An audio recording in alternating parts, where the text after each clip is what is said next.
میں عالم عرب کے بارے میں تو یقین سے کہہ رہا ہوں، احادیث نبیہ سے صاف ظاہر ہے، ویل للعرب من شر قد اقترب، عربوں کے لیے ہلاکت ہے۔ حدیث میں آتا ہے کہ ایک شخص کے 100 بیٹے ہوں گے تو 99 مر جائیں گے، ایک بچے گا۔ سب سے بڑے مجرم وہ ہے، ان کی مادری زبان میں اللہ کا کلام، اور انہوں نے اللہ کے کلام کے پیچھے اپنے آپ کو نہیں لگایا، اسے اپنا امام نہیں بنایا۔ کہتے ہیں وَاجْعَلْهُ لَنَا إِمَامًا وَنُورًا وَهُدًى، اسے ہمارا امام بنا دے۔ تم بناؤ گے تو بنے گا نا امام، بنانے کو تیاری تھی، دعائیں مانگ رہے، بڑی لمبی لمبی 1-1 گھنٹے کی دعا جو ہے حرمین کے اندر مانگی جا رہی ہے تراویح کے بعد اور ختم قرآن کے بعد، یہ دعائیں تمہارے منہ پر دے ماری جاتی۔ ہو کون تم؟ لستم علی شیء حتی تقیموا التوراۃ والانجیل وما انزل الیکم من ربکم، اے نبی کہتی ہے اہل کتاب سے تمہاری کوئی حیثیت ہماری نگاہ میں نہیں ہے جب تک کہ تورات اور انجیل کو قائم نہیں کرتے۔ یہی بات اپنے بارے میں سمجھیے، یا اہل القرآن لستم علی شیء حتی تقیموا القرآن، جب تک قرآن کے نظام کو قائم نہیں کرتے تمہارا منہ نہیں ہے کہ ہم سے دعا کرو، دفع ہو جاؤ۔ تم پڑھو قنوت نازلہ، کوئی اثر نہیں ہوگا۔ ڈھاکہ فال ہو گیا، روتے رہے، چیخ کر پکارتے رہے، حرمین میں پکارتے رہے، سنا اللہ نے۔ ابھی مرا ہے وہ جگجیت سنگھ اروڑا، جس کے سامنے یؤتی الجزیۃ عن ید وہم صاغرون، آپ کے جرنیل ٹائیگر نے اپنا جو ہے ریوالور پیش کیا تھا، جگجیت سنگھ اروڑا، یہی کا تھا، گجرانوالے کا۔ بہرحال ابھی ایک امید ہے، جب تک بھی اللہ تعالیٰ مہلت دیتے، لیکن اس کا راستہ کیا ہے؟ پہلے تو میں امید افزا باتیں آپ کو بتا دوں۔ احادیث صحیحہ میں اس کی خبر دی گئی ہے کہ قیامت سے قبل پوری دنیا میں اسلام کا نظام قائم ہوگا، اور یہ اتنی پختہ حدیثیں ہیں کہ جو شخص ان کو پڑھ کر بھی شک کرے اس بات میں سمجھتا ہوں اس کا ایمان حضور پر نہیں ہے صلی اللہ علیہ وسلم۔ میں پڑھ نہیں سکتا، وقت نہیں ہے اتنا، لیکن ہم نے نوید خلافت کے نام سے 4 ورقہ بہت لاکھوں کی تعداد میں شائع کیا ہے۔ غلطی ہوئی ہے، آج بھی مجھے لے آنا چاہیے تھا 200-400 آپ کو تقسیم کرنے کے لیے۔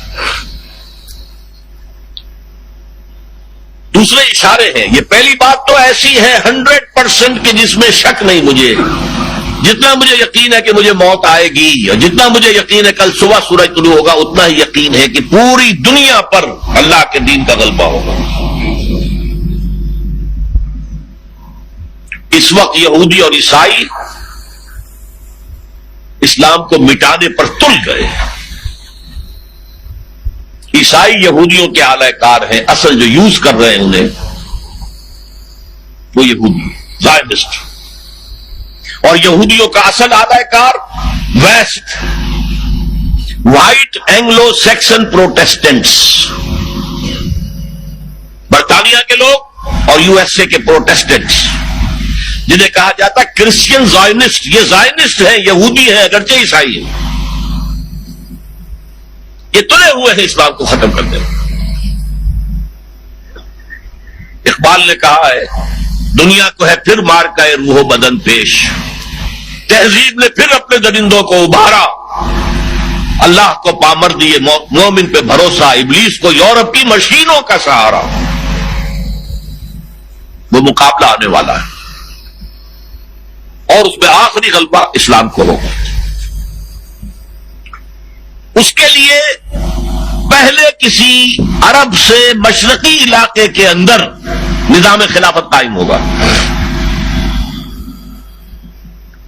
حضور کی یہ حدیث بھی ہے کہ مجھے ہندوستان کی طرف سے ٹھنڈی ہوا آ رہی ہے۔ اقبال نے کہا میرے عرب کو آئی ٹھنڈی ہوا جہاں سے، میرا وطن وہی ہے، میرا وطن وہی ہے۔ اور حدیث میں آیا ہے یخرج الناس من المشرق یؤطئون للمہدی، یعنی سلطان، کسی مشرقی ملک میں اسلام کا نظام قائم ہوگا اور وہاں سے فوجیں آئیں گی جو عرب میں حضرت مہدی کی حکومت قائم کریں گے۔ حضرت مہدی کا ظہور تو وہی ہوگا عرب میں، لیکن عرب کھوکھلے ہو چکے، عیاشیوں کی وجہ سے ختم ہو چکے، ان میں دم نہیں ہے۔ فوجیں جائیں گی کسی مشرق میں، اب مشرق میں کون ہے؟ ایران ہے، وہ خلافت کا قائل ہی نہیں، وہ تو امامت کے قائل ہے۔ پھر افغانستان ہے، پھر پاکستان ہے۔ یہ ہے وہ خطے کہ جہاں سے انشاءاللہ خلافت کا نظام دوبارہ ابھرے گا اور یہیں سے پھر پھیلے گا۔ یہ چاہتے ہیں کہ اللہ کے نور کو اپنے منہ کی پھونکوں سے بجھا دیں۔ بش تلا ہوا ہے، اسرائیل تلا ہوا ہے، یورپ تلا ہوا ہے۔ اسلام کو ہم ختم کریں گے۔ اسلام کو مذہب کی حیثیت سے ختم نہیں کرنا چاہتے، رہو نماز پڑھو، روزہ رکھو، ہمیں کوئی اعتراض نہیں، لیکن اسلام کا سیاسی نظام، اسلام کا معاشی نظام، اسلام کا سماجی نظام، nothing doing. There can be no compromise. ہمیں ختم کر کے رہے۔ الیکشن کے ذریعے سے نہیں ہوگی، حضور الیکشن کے ذریعے سے حکومت نہیں بنا سکتے تھے، بلکہ آیت اللہ خمینی الیکشن کے ذریعے سے قیامت تک ایران کے اندر وہ حکومت نہیں بنا سکتا تھا، وہ انقلاب ہوتا ہے، جانے دینی پڑتی ہے۔